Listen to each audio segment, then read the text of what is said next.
In this video, we'll look at the process of adding watermarks to PDF documents with Tungsten Power PDF.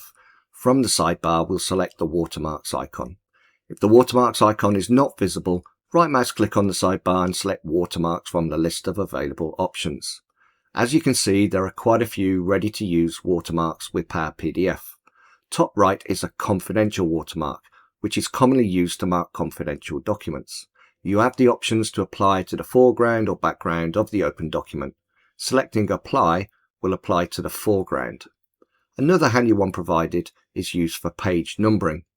Let's scroll down so we can see the bottom of the first page. We'll use the footer page number watermark on our document. And as you can see, it's going to add a page number to the bottom of each page in our document. Clicking OK, we can see the pages now have a page number in the footer.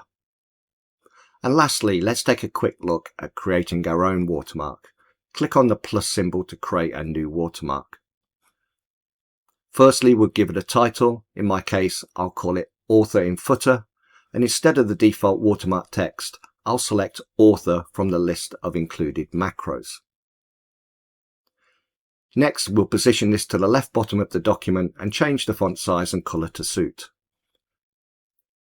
We'll then see our new watermark appear at the bottom of the watermarks panel. There it is. And we can apply it.